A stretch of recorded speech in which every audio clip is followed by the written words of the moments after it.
GoPro. Keep it in. Hold it. Hold. I got it. You okay? I'm good. Is this your GoPro? Sure is. Gotcha, bro. Still recording. Still recording? You okay? Yeah, I don't know who. Which bike? Is this your bike or the other one? This is mine. Whoever, I don't know who ran into me when we came into the turn. Was it someone besides the guy that crashed? No, he was already down and then someone ran into me. Are you serious? Yeah. Took you out? Yeah. What is good, everybody? So we are here now at the garage pretty much to evaluate all the damages, and you guys obviously saw what happened, and pretty much from after that crash I didn't record. I was able to get back on the track, but I'll explain a little bit more because my mind and just how the bike felt was just not the same. So we are here back at the garage to evaluate the damages and pretty much give you guys an update on what the plans are for the ZX6R and what to expect, and how we're gonna fix this. So obviously you can see the bike. She is not in the greatest condition. The tank itself is really dented in. It's actually funny because these RNG tank sliders, you know, they did their job, but obviously the impact is too severe to even handle, you know, protecting it at all. But really we're just focusing on this side of the bike because this is the only side that's messed up. The other side looks beautiful as she did before, but this side is obviously where it took all the damages. So pretty much I want to explain everything that happened in regards to the crash, and then I'll get in more detail of what is already broken, what we're gonna do, and everything more. Generally what happened was, it was the first session of the day for E2. We already had done a couple laps, and pretty much I was getting a better feel. It was my first time with the suit. It was just kind of getting adjusted. I did a good amount of laps and I felt pretty comfortable, but I was still getting comfortable to the suit and just, you know, feeling out the day. It's the first session, simple as that. For whatever reason, I had that thought in my head, like, maybe I should just go in now. Like, you know, I'm done. But the guy in front of me, I just loved how his pace was. I feel like it was a perfect start to the day, especially for warming up. I just enjoyed how his lines and everything more. So I kept following him. And it's funny to think that because a lap right before that, I was like, I'm gonna just, you know, I'm gonna pit out. But once I was right up on him, you can't even see him in front of me, but once I was right up on him, I was just kind of like, let's just keep going, you know, let's just keep going. I feel good, why not? Figures, you know, right when we're coming out of turn 9, pretty much at Summit Point, if you haven't been there, there's like a bit of a crest. So that's like a perfect area where people typically, you know, 1,000 or even 600, but 1,000 specifically are just popping wheelies over that crest. But it's definitely a slight elevation change. But once you're going up that crest, you can see what's going on ahead of you. Like you see turn 10 because it dips down under the bridge, and then next you know you hit turn 10 and you're right onto the straight. So we were coming up right through turn 9, coming up the crest, and I saw the yellow flag and I saw smoke from the dirt, and I see a bike and a rider right off the side of the rumble strip on the left side. The guy in front of me, him and I were staying in pace, but also let off a little bit because we wanted to be cautious of what was going on. And, you know, that's just kind of like my thoughts of what he was trying to do. So I pretty much responded to what he was doing in front of me, because since I'm behind him, I'm in charge of him. He doesn't know I'm behind him. If anything, he can hear me, but he doesn't know that I'm truly behind him. You know what I'm saying? So I kind of responded to what he was doing. And as you can see, I slightly go out to the left, but not too much. Summit Point, from my understanding, has that little slight right to it. So it looks like I might have went out more than you think, but in reality, the track kind of curves. So I might have moved out some to the left, but at the end of the day, it doesn't matter. You know, like it matters, but you know what I mean? There's a yellow flag, there's someone on the ground, this, that, and the third, like that's all. So we're coming into turn 10. You see how I'm starting to slow down some, and I'm being aware of what's going on.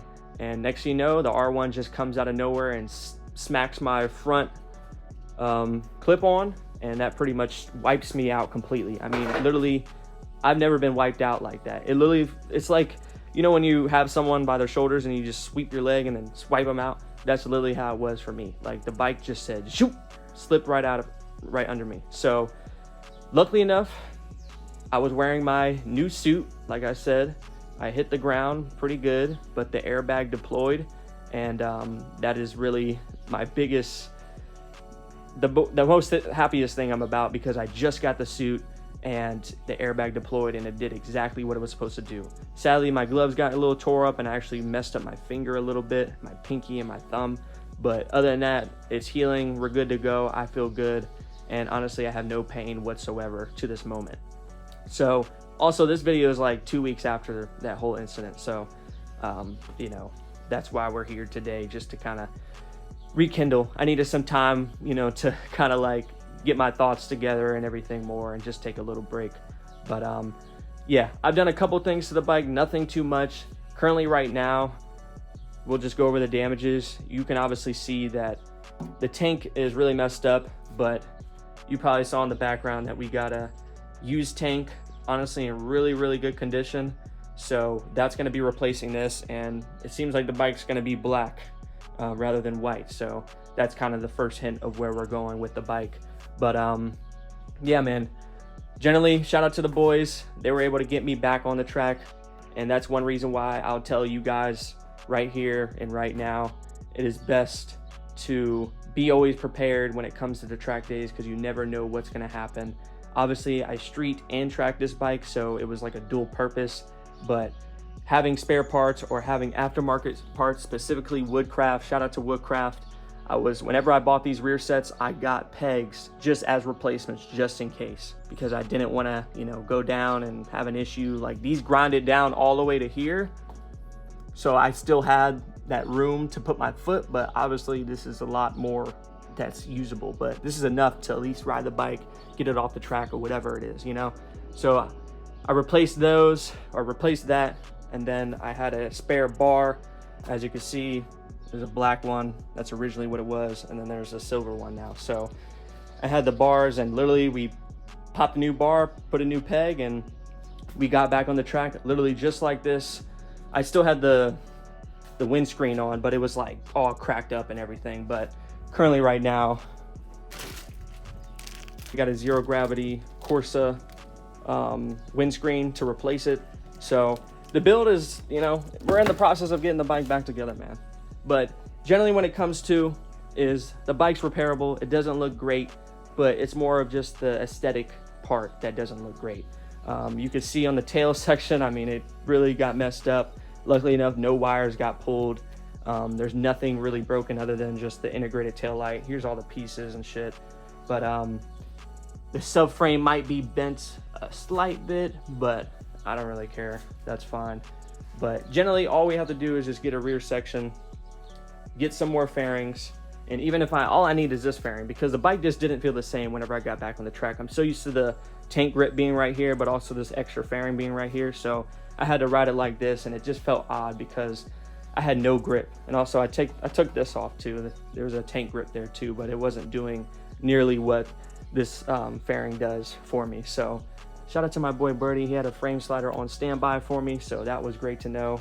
But honestly, man, the bike looks kind of shitty, but like I said, she's fixable and she will be back out there. But it's just a work in progress. But so far, we got the tank and the windscreen, and that's a good start, man. That's a good start. So currently I'm working on getting some fairings. I wanted to do the track fairings, but sadly I lost 2 deals that were really good track fairing deals, and people were just snagging those really quick. So really my plan is to get some normal fairings and just rock it like that for the time being until I get some money or find a good set of track fairings, because personally I just don't want to spend $1,000 and some change on track fairings to possibly get hit again, or just to drop the bike and get them all messed up. So I'm just going the cheaper route just to make sense of it and, you know, get me back on the track.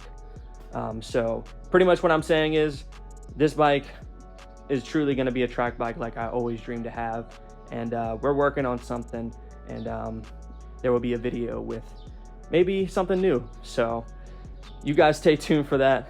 But other than that, the bike is good, man. I'm good. I'm blessed to be here. And what I can truly say is always have good gear, man. Always wear your gear, no matter what you're doing. Never cheap out on your gear. And that's one reason why I'm very glad and very blessed. I thought to myself, like, I'm not doing a track day until I get a suit. I've done 10 track days. I'm pushing the limits a little bit more. So why would I cheap out on my gear? You know what I'm saying? So Literally get an airbag and it will save your life. And if anything, it'll avoid even worse injuries. Thank you guys for tuning into this video. Like, comment, subscribe, and be tuned for the next video, man. Peace.